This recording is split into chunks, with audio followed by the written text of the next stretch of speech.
As you may have heard, March 6th, Friday, Washington, not Washington State, the capital. Donald Trump, the President of the United States of America, and approximately 50 leaders from around college athletics. The main conference commissioners were there.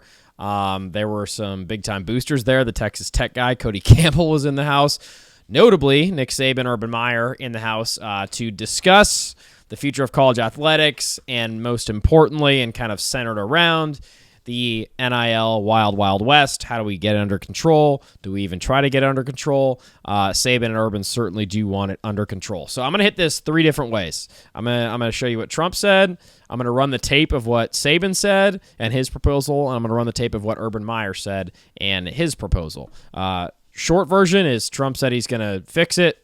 Urban said he wants to ban collectives, and Saban said the student-athlete experience is really suffering as a result of NIL. So they all want to, ergo Latin, they all want to get rid of the current NIL system in various forms. They want to get rid of collectives, and they want to basically put much more significant guardrails around the NIL, which would basically just result in revenue sharing for student-athletes as opposed to these luxurious, ludicrous, however you want to describe them, NIL deals that the student athletes are currently getting. Read a little bit, just a couple paragraphs here from the Heather Dinich story. So the media was let into the White House as well.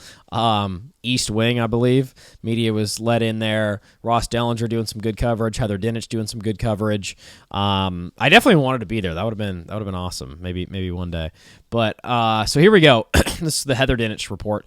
After a plea for help from the highest levels of college athletics, President Donald Trump on Friday said he will write an executive order within a week that will, quote, solve all of the problems, end quote, brought forth in an unprecedented meeting at the White House to address the future of college sports.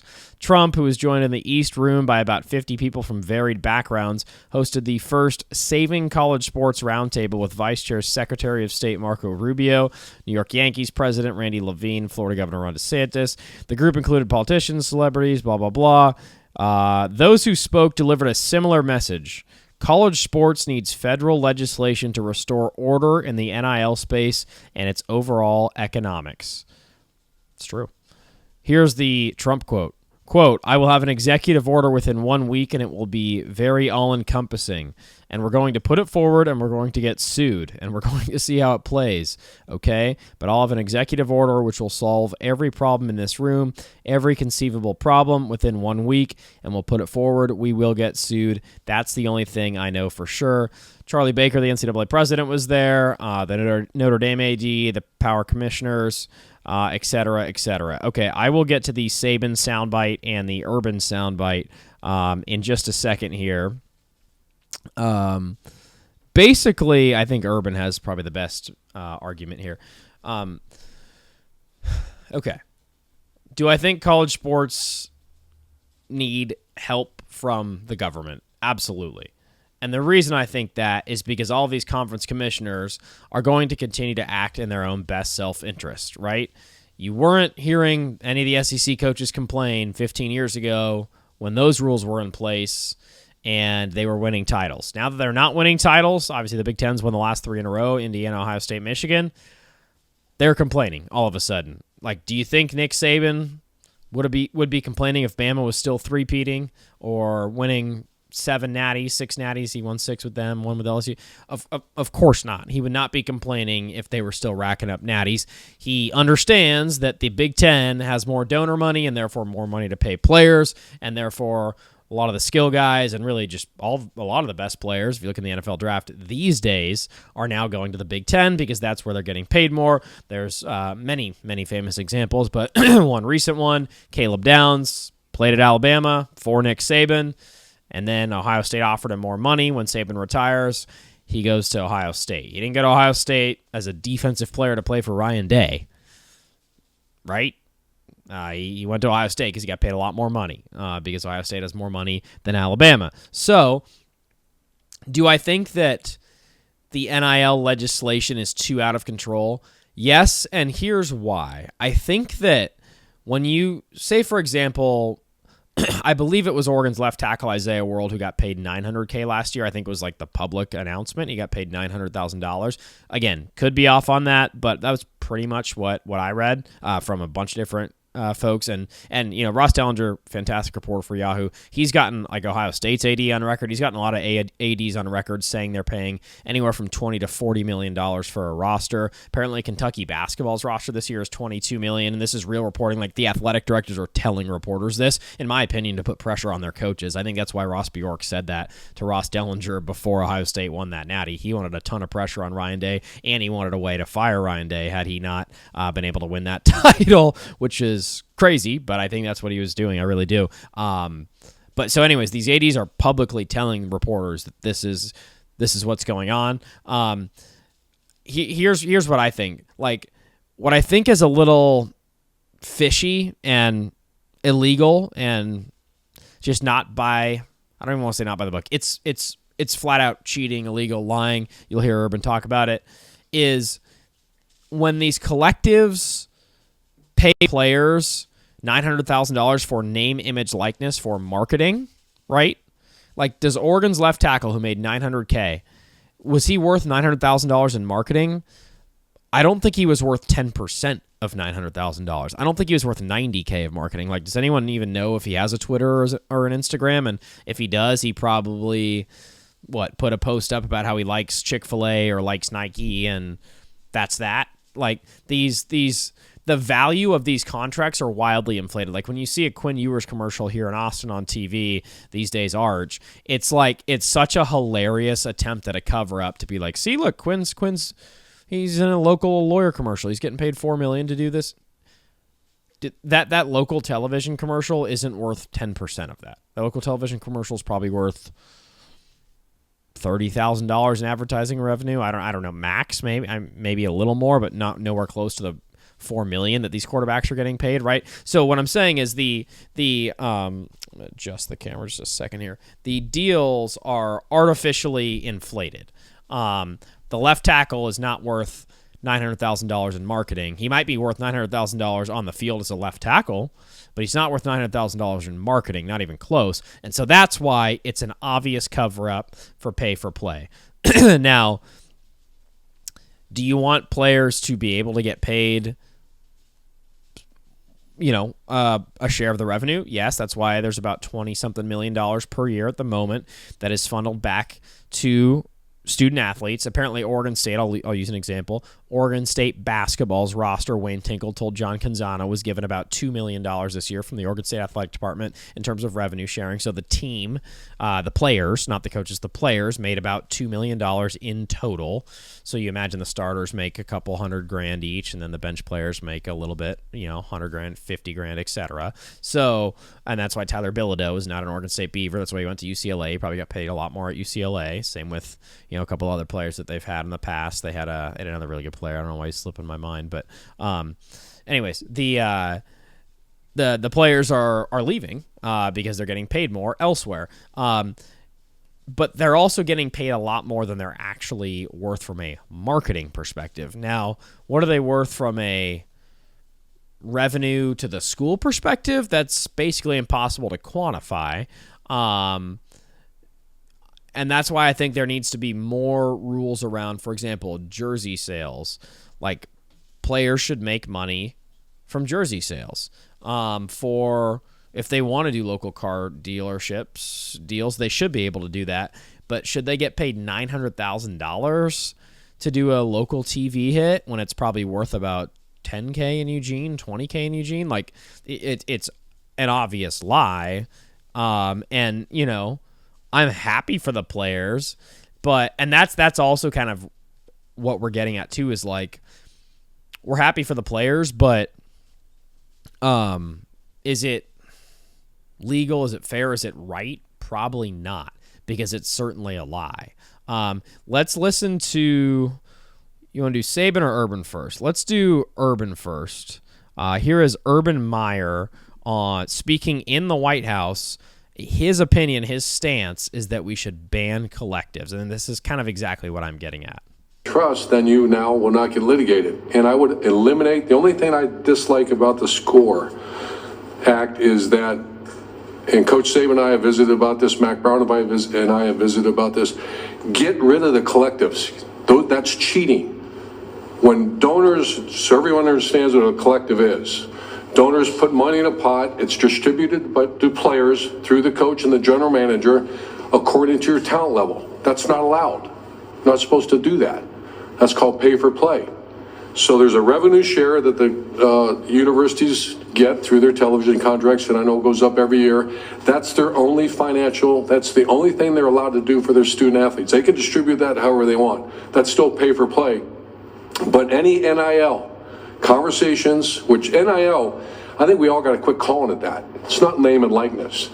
The players getting paid millions of dollars in some of the stories I hear, and they're posting on Instagram for twice, and then they're getting paid $1.5 million. So the NIL, to me, NIL in its purest form is America.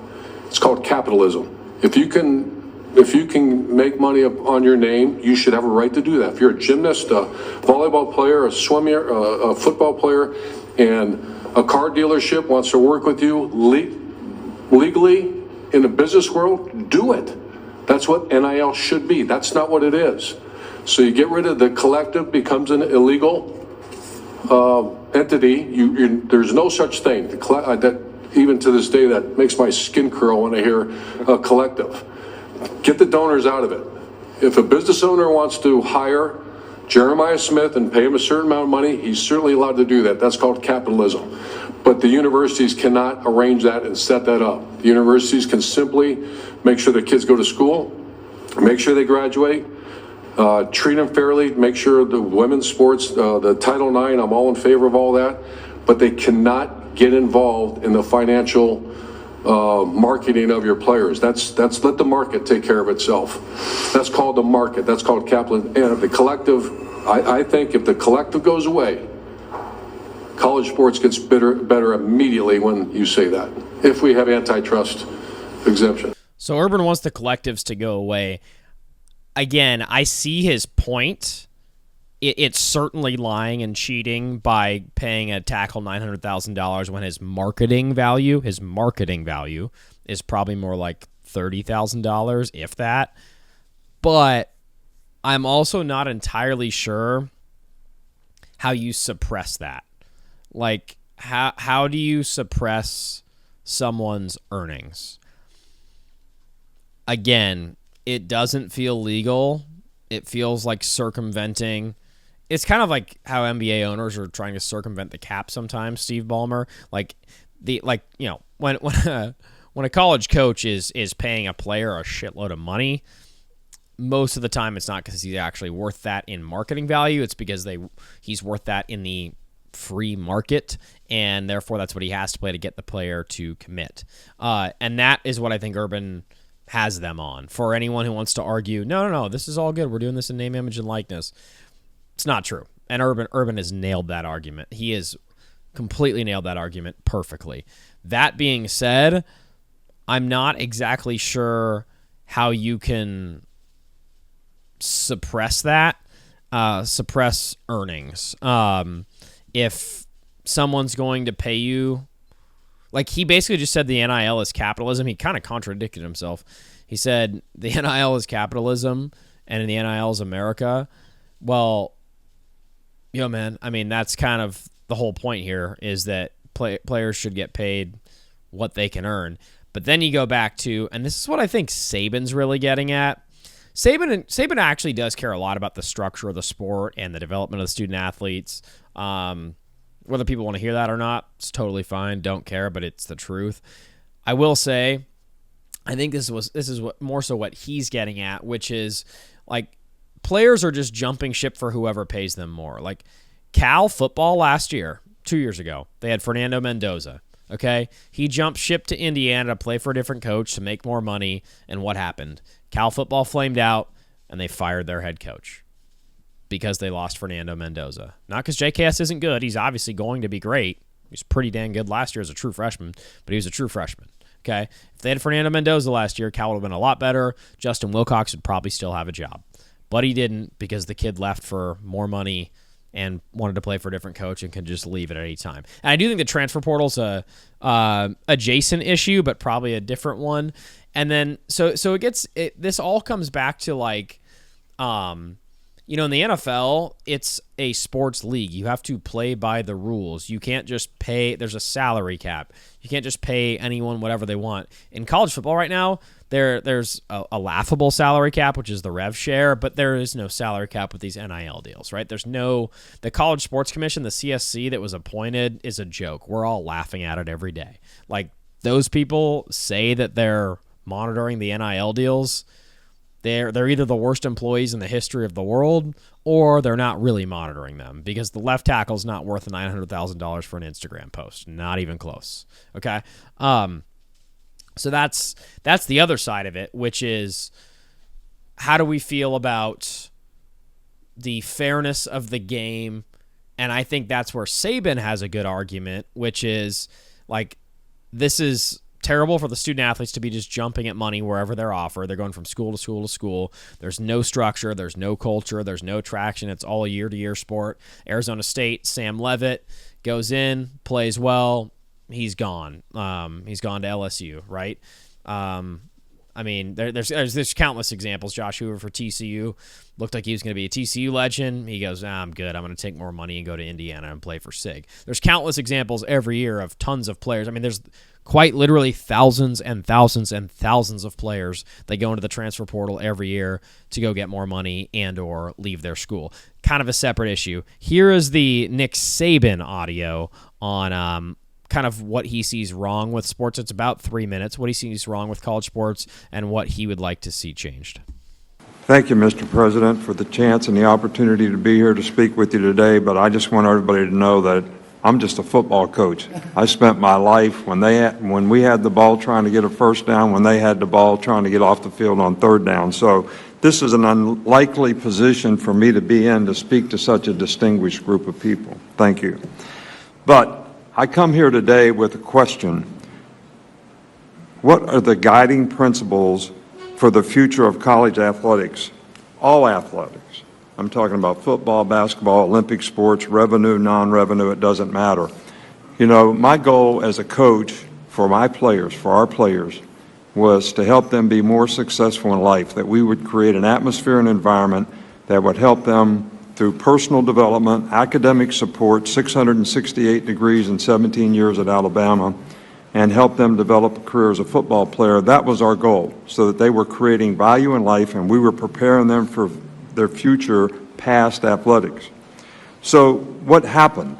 In this current system that we have, that became impossible to do, because people, instead of making decisions about creating value for their future, they were making decisions about how much money could they make at whichever school they could go to or transfer to. So I think we have a challenge here today about the ramifications of this current system, on how it helps players be successful in their future, and how we can impact and create a system that will help and preserve the opportunity for student athletes to be able to have success in their future beyond athletics. So we need to develop an effective system of revenue sharing, authentic name, image, and likeness, authentic being you have marketing value, which now we have collectives, which just create opportunities, which just become pay for play. Eligibility issues where we have guys playing 6, 7, and 8 years. So you have 25 and 26-year-old people playing against 18 and 19-year-olds, which is not healthy. Transfer rules. We have over 4,000 people in the portal. Fans don't like it. Support groups don't like it. It's not really healthy for players in graduation to transfer several times in your career. You really put yourself in a pickle in terms of your ability to graduate. So I think we need to come up with a system, and we obviously have to do it with the president's leadership and also with Congress probably, whether it's antitrust legislation or whatever it is, to allow student athletes in all sports, including women's and Olympic sports, to enhance their quality of life while going to college, but still provide opportunity to advance themselves beyond their athletic career, which is what the philosophy of college athletics and getting a college education has always been about. And how much does anybody talk about getting an education anymore? Nobody talks about it at all, which is the most important thing any of these student athletes can do in terms of enhancing their future. Kind of a mic drop there from Nick Saban. I love the "How you doing, Mr. President?" or "Thank you, Mr. President." Very formal, as it should be, Nailed it, man. Absolutely nailed it. It's causing a massive disruption in the ecosystem of college, the ecosystem of college sports. These kids are just jumping at money every single year, transferring. It's like 40% of the roster or more leaves in most schools every year. The good schools are poaching for the bad schools. Look at Oregon State and Washington State. They've completely collapsed as athletic departments. I mean, Oregon State in the mid-2000s was as competitive as anyone on the West Coast, much better than UCLA, Washington, and Washington State at the time. I mean, when they had the Rogers brothers, they were a game or two away from the Rose Bowl a couple of different times, and now they've completely collapsed because while there's some talent there, ultimately their best players every year get poached. Atticus Sappington, their kicker, poached by Oregon just down the road, paid more money. ASAP wanted to play at Oregon and get more money.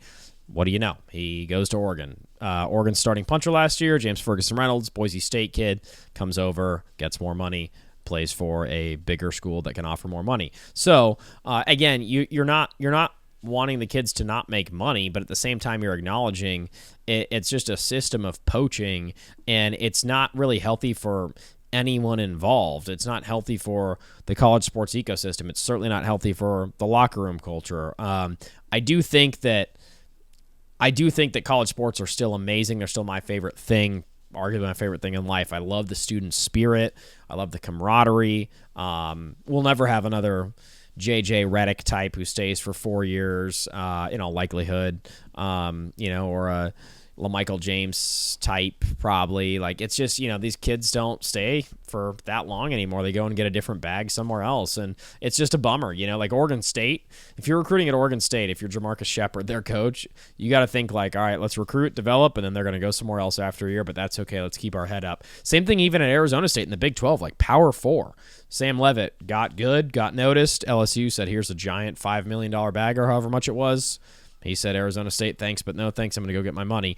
It's not that you want those kids to be denied that opportunity. I think there's plenty of opportunity for them to still get significant revenue sharing money. But I do think that there's a level of it's spiraling out of control. And I think a lot of people are thinking, is there like a doomsday? Is there a couple years down the road where boosters stop running, or boosters stop giving all of this money away, and or one program or two programs take the lead? Texas, for example, just starts paying everyone.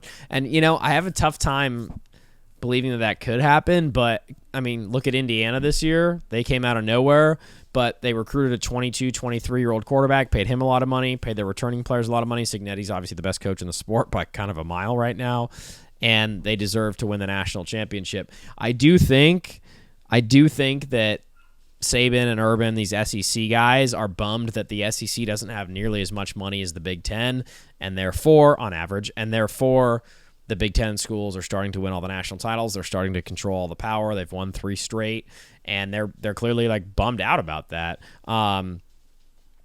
I do think there's probably some element of Nick Saban who totally wants the college student athlete experience to be very real. I think there's a huge part of him that wants that. I think he wants kids to graduate, get good education, not be tossed around to 4 different schools and mess up their credits or whatever the case. But ultimately, it's really tough. I didn't write out before I went into this what my final stance was. I just think it's really tough to suppress anyone making money in the United States in a legal way. Yes, it's pay for play, but they're not selling drugs. They're playing football, and the college football contracts are a multi-billion-dollar business. Multi-billion. Billions of dollars per year in TV and media deals. Billions of dollars per year, okay? So to say that the receiver should be limited to, say the football team gets $14 million in revenue sharing a year, and they got to divide that up between 50 key guys. To say the receiver, it's $1 billion business, and to say the receiver gets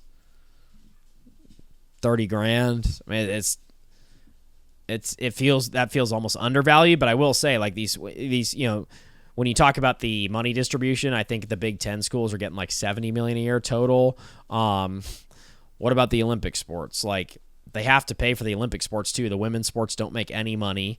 Most of the men's sports besides football don't make money. Basketball does sometimes. So, I think if the NIL is still funded by these collectives and these donors and these boosters, I don't think it's going to mess up the economics of college sports, because the economics of college sports and the backbone of them are still from the TV media rights deals. And if the TV media rights deals continue to be self-sustaining, and I think they are, then it's tough to say, hey, booster, I know you want to pay. Like Texas Tech, Cody Campbell paid.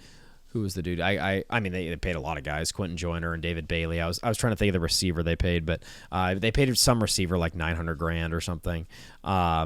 It wasn't Mario Craver, obviously. He went to A&M, but they paid some. Anyways, it's like, and fill in the blank. It's like, hey, A&M booster, you want to pay Mario Craver 1.1?